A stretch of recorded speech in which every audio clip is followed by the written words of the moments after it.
Assalamualaikum teman-teman, jumpa lagi dengan saya Ilham Haris. Selamat datang di channel Promo The Series. Gimana kabar kalian? Semoga selalu sehat dan baik-baik saja ya.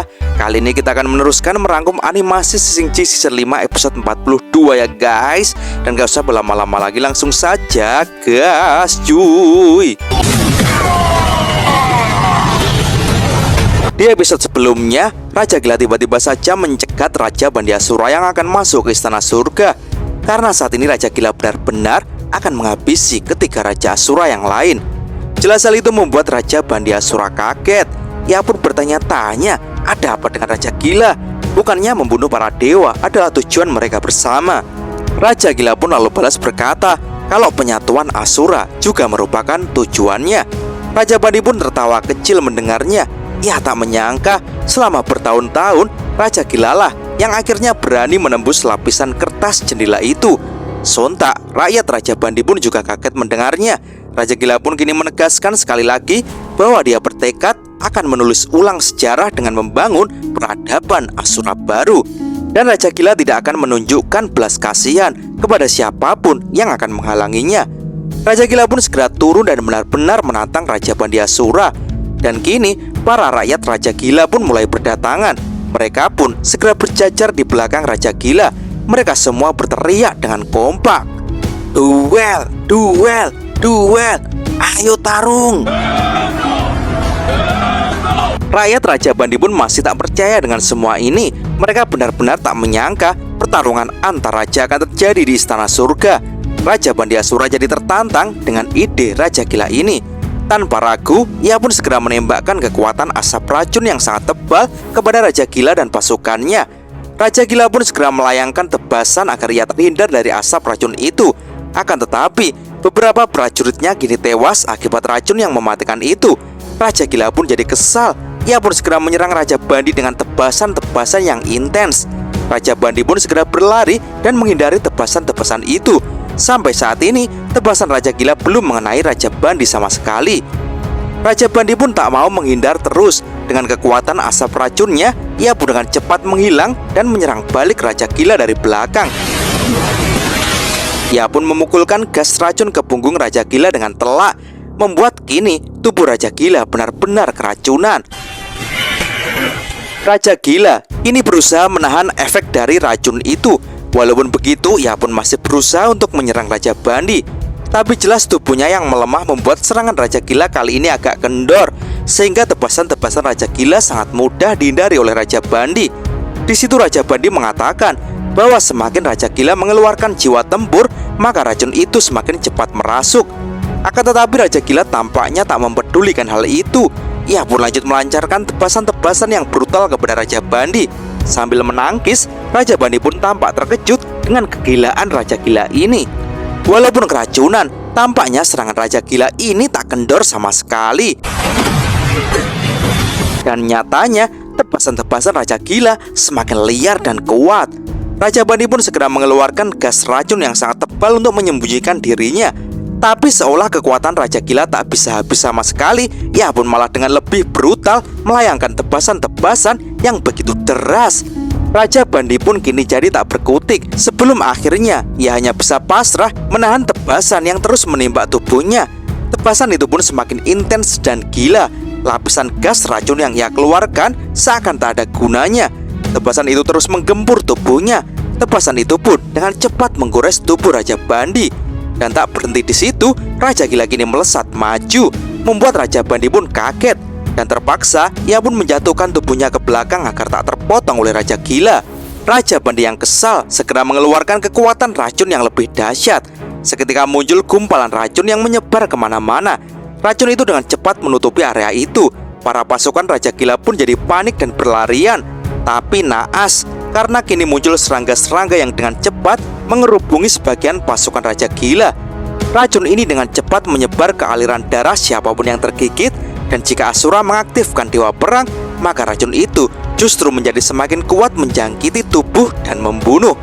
Beberapa pasukan Raja Gila yang terkena racun pun jelas langsung tewas dengan racun ini. Tapi target utama Raja Bandi tetaplah Raja Gila. Sekilas terlihat Raja Gila pun memutar tubuhnya, berusaha untuk menghalau racun itu. Gas racun itu sangat tebal, para penonton sampai tak bisa melihat kondisi Raja Gila di dalam. Para dewa yang melihatnya pun jadi takjub dengan kengerian serangan Raja Bandi ini. Di tengah area, Raja Gila terus melayangkan pedangnya ke segala arah. Sementara serangga kecil dan berjumlah banyak segera mengerubung dan menggigit tubuh Raja Gila. Raja Gila pun tak peduli dan terus menggerakkan pedangnya. Ia pun terus mengerahkan kekuatannya. Hal itu membuat gas racun itu menjadi pusaran seperti tornado. Gas racun yang berwarna biru pekat kini perlahan memerah dan pudar, hingga akhirnya perlahan menghilang, terlahap oleh jiwa tempur Raja Gila.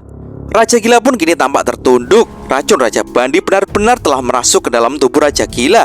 Retakan-retakan hitam dengan jumlah yang sangat banyak muncul di tubuhnya, disertai asap hitam yang pekat. Racun itu tampaknya benar-benar akan membunuh Raja Gila. Tapi segera jantung Raja Gila mulai terpompa dan terbakar. Dan bisa ditebak guys, Raja Gila pun dengan cepat bangkit dengan kekuatan api jiwa tempur yang jauh lebih kuat dan membara. Pemandangan ini seketika mengejutkan seluruh penonton, terutama Raja Bandi. Ia tak menyangka bahkan racun dosis tingginya gagal membunuh Raja Gila. Raja Gila yang telah terbakar amarahnya pun segera melesat untuk menyerang. Raja Bandi pun segera waspada. Ia pun dengan cepat mengeluarkan kekuatan sayap racunnya, di mana sayap yang lebar itu dengan cepat menembaki Raja Gila dengan pisau racun yang memadat dengan deras. Tapi jelas Raja Gila tak menyerah untuk terus berusaha menggempur Raja Bandi. Raja Bandi pun kini jadi sangat kesal. Ia pun terbang ke atas. Ia pun tak ragu untuk mengeluarkan jurus ultinya.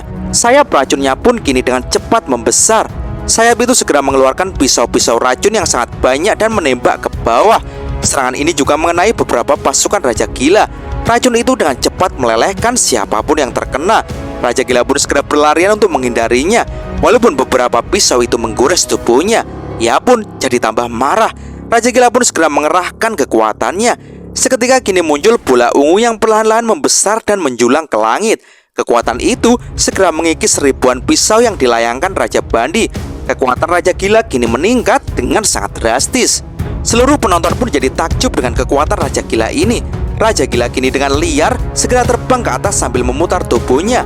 Segera ia pun meluncur deras ke arah Raja Bandi sambil mengangkat kedua pedangnya. Dan kali ini Raja Gila benar-benar melumpuhkan Raja Bandi. Raja Bandi pun hanya bisa terbaring di atas genteng dengan luka yang parah. Jelas hal itu sangat mengejutkan rakyat Raja Bandi. Mereka tak menyangka rajanya kini benar-benar kalah. Raja Gila pun kini berdiri di hadapan Raja Bandi. Ia pun mengakui kalau Raja Bandi begitu kuat. Tapi ia mengaku kesal karena Raja Bandi telah meremehkan tekadnya untuk merubah Asura. Raja Gila pun menegaskan kepada Raja Bandi kalau Raja Bandi tak akan mati sendirian karena dua raja lainnya akan segera menyusul sebelum ia benar-benar memotong kepala Raja Bandi Asura. Hal itu langsung disambut oleh teriakan-teriakan dari pasukan Raja Gila. Mereka sangat bangga dengan kemenangan rajanya ini. Sementara pasukan Raja Bandi pun kini jadi kebingungan. Mereka harus bagaimana ketika rajanya kini benar-benar telah mati. Melihat hal itu, Nona Huji pun segera menghampiri mereka. Sambil mengangkat tangannya, ia pun mengatakan bahwa para prajurit suku Kepahitan, mulai saat ini Raja Gila akan menjadi raja baru mereka. Karena Raja Gila akan memimpin semua Asura untuk menciptakan Asura yang baru. Hal itu segera disambut oleh para prajurit Kepahitan, karena Asura akan mengikuti raja yang paling kuat dengan tanpa syarat. Mereka pun kini dengan kompak meneriaki Raja Gila, yaitu raja baru mereka. Dan kini salah satu prajurit surga pun segera melaporkan kemenangan Raja Gila ini kepada Kaisar. Kaisar Sitian yang mendengarnya pun cukup lega, karena jelas ini adalah kondisi yang semakin membaik. Jenderal Timur di situ pun cukup terkejut dengan Raja Gila yang mampu mengalahkan Raja Bandi dalam waktu sesingkat ini. Ia pun jadi merasa beruntung karena Raja Gila lah yang menjadi sekutu surga. Sedangkan Jenderal Barat pun masih saja suudon dengan Asura. Ia percaya kalau Asura cepat atau lambat akan menyerang surga, sehingga belum terlambat jika saat ini surga segera bertindak. Kaisar Sitian pun segera meyakinkan agar Jenderal Butak itu optimis. Setidaknya saat ini keadaan telah jauh membaik. Sementara Dewa Sasin pun segera meredam ketakutan Jenderal Barat karena dia telah mengerahkan sekelompok prajurit elit di area belakang untuk berjaga-jaga. Tathagata pun memuji dengan tindakan Dewa Sasin yang sangat teliti ini. Tapi ia pun lalu mengingatkan bahwa Raja Asura Karakanta yang akan dilawan Raja Gila berikutnya kekuatannya lebih kuat. Di sisi lain, saat ini Raja Karakanta dan pasukannya mulai menerobos tembok emas. Tapi saat mereka akan menghabisi prajurit penjaga di situ, tiba-tiba saja pasukan Raja Gila pun datang. Jelas hal itu cukup mengejutkan Raja Karakanta. Dia pun segera tahu bahwa Raja Gila juga telah membunuh Raja Bandi Asura sebelumnya. Nona Uji pun segera menyerukan para Asura untuk minggir karena ini adalah medan duel raja. Raja Karakanta pun kini menunjuk Raja Gila yang menyangka bahwa Raja Gila telah menjadi antek dewa. Raja Gila pun segera menyahut kalau apa yang dilakukannya ini tak ada hubungannya dengan para dewa, akan tetapi demi masa depan Asura. Dan cerita pun bersambung. Oke teman-teman, terima kasih sudah nyimak alur cerita kali ini sampai habis. Semoga teman-teman terhibur. Jangan lupa terus dukung channel ini agar terus berkembang ya. Dan sampai jumpa di episode selanjutnya. Assalamualaikum warahmatullahi wabarakatuh.